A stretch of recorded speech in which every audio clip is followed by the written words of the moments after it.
जीते थे और जीतेंगे। जी हाँ, भारत पाकिस्तान युद्ध इस वक्त एकदम चरम सीमा पर यहाँ पर चल रहा है। इसी के तहत मैं आज आपको एक बहुत बड़ी अपडेट यहाँ से देने आ रहा हूँ कि हम न कभी हारे थे, न कभी हारेंगे, न आगे को भी कभी हम हारेंगे। जीत हमेशा सत्य की होगी और हमेशा सत्य जीतेगा और हमेशा हम जीतते रहेंगे। हमारा तिरंगा झंडा जो है ना हमेशा ऊंचा रहेगा।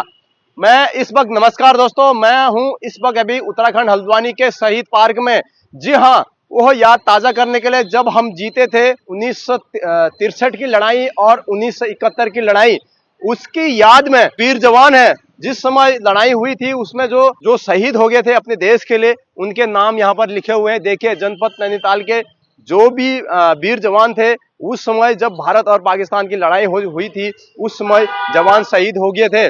तो उनके ही शहीद पार्क में यहाँ हूँ। मैं शहीदों को नमन करता हूँ, देश के सभी जवानों को मैं नमन करता हूँ कि आने वाले समय में भारत पाकिस्तान को एकदम धूल चटा दे और एक बार फिर से भारत विजयी हो।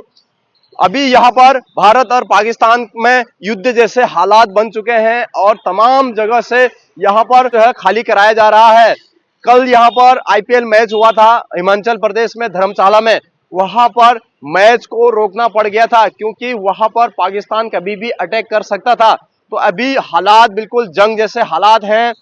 पूरा जम्मू कश्मीर खाली हो गया है, जहां पर्यटकों से एकदम गुलजार रहता था।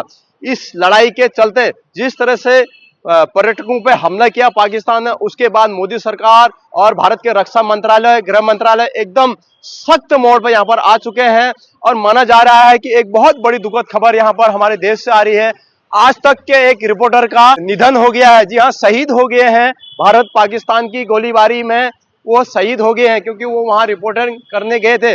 क्योंकि मोदी सरकार, गृह मंत्रालय ने ये जारी कर दिया है, आप ज्यादा कवरेज ना करें, ज्यादा सीमा पार से आसपास से कवरेज ना करें जब ये वार हो रहा है, क्योंकि इस चीज को गुप्त रखा जाए। और सेना ने भी बहुत सारी चीजें, गाइडलाइन जारी करे हैं कि अगर कहीं भी हमारी सेना कुछ भी ऑपरेशन, सर्च ऑपरेशन चला रही है, कहीं भी चल रही है, गाड़ियां जा रही हैं, तो उसको बिल्कुल रील ना बनाए और उसको पब्लिक में ना दिखाए। वो इसलिए ना दिखाए क्योंकि दुश्मन को उससे हेल्प मिलती है कि कहाँ क्या क्या हो रहा है करके। भारत ने तमाम जगह, पाकिस्तान के तमाम शहरों में अटैक कर दिया है। कराची हो गया, पेशावर हो गया, लाहौर हो गया, वहां पर जो है ना भारत ने गोले दाग दिए हैं और पाकिस्तान के शहरों में एकदम अफरा तफरी यहाँ पर इस वक्त मची हुई है। अब हम बात करते हैं हल्द्वानी की। तो हल्द्वानी के रेलवे स्टेशन में चप्पे चप्पे पे नजरें रखी जा रही है कि पुलिस भी बिल्कुल अलर्ट मोड पे है। और दूसरी बात, उत्तराखंड हल्द्वानी शहर के पूरे जितने भी हॉस्पिटल है, चाहे सरकारी हो प्राइवेट हो, सरकार ने गाइडलाइन जारी कर दी है, बिल्कुल उनको अलर्ट मोड पे रख दिया है कि अगर बाई चांस कभी भी कुछ इस तरीके का होता है तो जल्द से जल्द वहां पर जो स्वास्थ्य सुविधाएं हैं वो पूरी तरह से अच्छी तरह से बहाल हो। तो इस वक्त मॉक ड्रिल चल रही है, ब्लैकआउट पूरा हो गया है हिमाचल प्रदेश में। दिल्ली में सबसे बड़ी खबर यहां से आ रही है कि दिल्ली के इंडिया गेट में, इंडिया गेट को पूरी तरह से खाली करा दिया गया है। जी हां, और जो प्लेटफॉर्म में जो ज्यादा भीड़ भाड़ वाले क्षेत्र हैं उसको भी गया है और बहुत से लोग घरों से नहीं निकल रहे हैं। नैनीताल में भी इसका खासा असर देखने को मिलेगा क्योंकि जो भी पर्यटक बाहर से जो नैनीताल घूमने को आ रहे हैं, नैनीताल में भी बहुत कम पर्यटक देखने को मिलेंगे क्योंकि जिस तरह से यहाँ पर युद्ध जैसे यहाँ पर हालात हो रहे हैं, पाकिस्तान लगातार गोले बरसा रहा है। 15-16 भारतीय जो नागरिक है उनकी भी यहाँ पर मौत की पुष्टि हो चुकी है। जिस तरह से उन्होंने वहां से पंजाब में मिसाइलें डाली, रात को वो अटैक कर रहा है। तो आपको मॉक ड्रिल के द्वारा, जैसे लॉकडाउन में मोदी जी ने पहले बता दिया था कि आपको किस तरह से रहना है, तो उस तरह से मोदी जी ने बता दिया है कि आप बिल्कुल अलर्ट मोड पर रहें, घर पर रहें, सुरक्षित रहें। कहीं भी आप अगर घूमने जाने का प्लान कर रहे हैं, शिमला हो गया, पंजाब हो गया, चंडीगढ़ हो गया, हिमाचल प्रदेश हो गया, जम्मू कश्मीर हो गया, सीमावर्ती इलाकों में, तो आप बिल्कुल भी घर न जाएं, घर पे ही रहें क्योंकि अभी इस समय युद्ध जैसे हालात हैं। बहुत ही सिचुएशन बिल्कुल बहुत अलग है इस वक्त, क्योंकि पाकिस्तान को मुंह तोड़ जवाब देना है क्योंकि पाकिस्तान कब हमला कर दे, कब क्या कर दे। हालांकि जो डिफेंस सिस्टम है इंडिया का, उसने पूरी तरीके से पाकिस्तान के जो हमले हैं उस पर बिल्कुल रोक लगा रखी है। जो भी वहां से मिसाइलें आ रहे हैं, जो भी वहां से रडार आ रहे हैं, जो भी वहां से ड्रोन आ रहे हैं, उनको आसमान से में एकदम ध्वस्त करा जा रहा है। जगह जगह जहां पर ओसामा बिन लादेन को अमेरिका ने उसको धराशायी करा था, मारा गया था, वो एरिया में भी भारत ने ब्लास्ट करा है। बिल्कुल सिंदूर ऑपरेशन जो है एकदम चरम सीमा पे है। तो मैं अभी वही शहीद पार्क पर हूँ।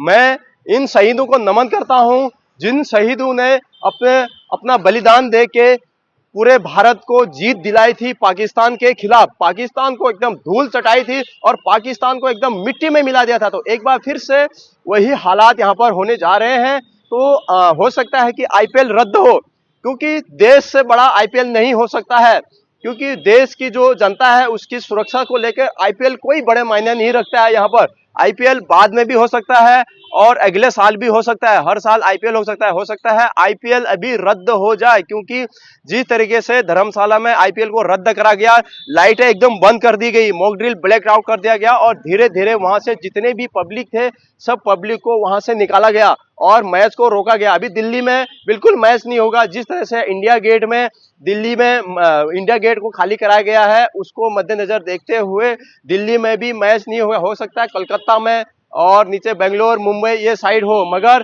अभी इस वक्त जो इंडियन प्रीमियर लीग के जो आईसीसी के जो अध्यक्ष हैं, आईसीसी के जो मेंबर हैं, वो बात कर रहे हैं भारत सरकार से लगातार बने हुए, क्योंकि हजारों की संख्या में पब्लिक जो है ना एकत्रित होती है। तो पब्लिक को एकत्रित नहीं करना है। बहुत से हवाई अड्डे बंद हो चुके हैं, जो सीमावर्ती है, पंजाब हो गया, चंडीगढ़ हो गया, मोहाली में तो बिल्कुल मैच होंगे नहीं, चंडीगढ़ में भी मैच नहीं होंगे और धर्मशाला में भी मैच नहीं होंगे, दिल्ली में भी बिल्कुल मैच नहीं होंगे। इस समय बिल्कुल आर्मी और जो हमारे जो वायुसेना के जो भी फौज है बिल्कुल एकदम एक्शन में है और पाकिस्तान को एकदम मुंहतोड़ जवाब दिया जा रहा है। तो हम उन शहीदों को जय हिंद बोलते हैं, सलाम करते हैं। यही वो शहीद स्मारक है जो 1971 की लड़ाई में इन शहीदों ने अपना बलिदान दिया था भारत को जिताने में। तो मैं वहीं पर से वीडियो बना रहा हूं और यहीं पर एक विजेता टैंक पार्क भी रखा गया है। विजेता टैंक वहां पर रखा गया है। अब पहले इन टैंकों से लड़ाई होती थी, पहले की लड़ाई कुछ और थी, अब लड़ाई कुछ और है। पहले फौज आगे जाती थी, मगर अब जो है ना ऑटोमेटिक जो गन है, जो आजकल जो इलेक्ट्रिक चीजें जो आ गई हैं, से डिफेंस सिस्टम, पूरा सेंसर सिस्टम जो आ गया है, उनके मशीनों से लड़ाई अभी इस वक्त यहाँ पर होगी। हालांकि फौज भी जाएगी। और एक सवाल और था आपका कि क्या यहाँ पर जो फौज रिटायर हो चुकी है, जो आर्मी वाले रिटायर हो चुके हैं, क्या उनको भी बुलाया जाएगा? जी हाँ, बुलाया जा सकता है अगर जरूरत पड़ी तो। जो 2017 से, आप ध्यान से सुनिए इस बात को, 2017 से 2025 के बीच जो रिटायर हुए हैं उनके फोन में एसएमएस आ गए हैं कि आप तैयार रहिए, हम आपको कभी भी बुला सकते हैं। ऐसा मैंने किसी फौजी भाई से पूछा तो उन्होंने मेरे को जानकारी दी है कि जो 2017 से 2025 के बीच जो भी फौजी रिटायर हुए हैं उनको बुलाया जा सकता है अगर युद्ध जैसे हालात हुए, वहां पर फौज की जरूरत पड़ी तो। हालांकि इंडियन फौज लाखों में है, पाकिस्तान के पास आधी फौज है, मगर पाकिस्तान अभी नापाक हरकत कर रहा है। आतंकवाद के मंसूबे पे पानी फेरा गया है। लगातार वहां पर जो है अटैक हो रहे हैं। रात को सिंदूर ऑपरेशन चल रहा है। तो आप ध्यान रखें, कभी भी अगर आपके शहर में सायरन बजे कुछ हो, मैंने पहले ही वीडियो बनाई है कि अगर कहीं सायरन बजे तो आपको कैसे रहना है, स्कूलों में किस तरह से रहना है, पूरा अभ्यास यहाँ पर कराया जा रहा है, आपको सचेत कराया जा रहा है। तो पर्यटक पर यहाँ पर विशेष असर यहाँ पर पड़ने जा रहा है, क्योंकि जम्मू कश्मीर में इस समय पूरा पर्यटक रहता था, वहां पूरा खाली हो गया है। इसके तहत बाहर से लोग आएगा नहीं, कि दिल्ली से, मुंबई से, वहां से कोई आना नहीं चाहेगा, चाहे वो नैनीताल हो, कहीं पर भी हो। तो इस समय पर्यटक पे और रोजी रोटी पे खासा असर यहाँ पर पड़ने जा रहा है। मगर कोई नहीं, हमने सबने मिलके पाकिस्तान को धूल चटानी है और हमारे जो देश के जो जवान है बॉर्डर पर खड़े हैं वो बिल्कुल सही सलामत रहे। यही आशा के साथ मैं वीडियो समाप्त करता हूं। मिलते हैं नेक्स्ट अपडेट के साथ, तब तक के लिए जय हिंद, वंदे मातरम, शहीद पार्क से बाय बाय।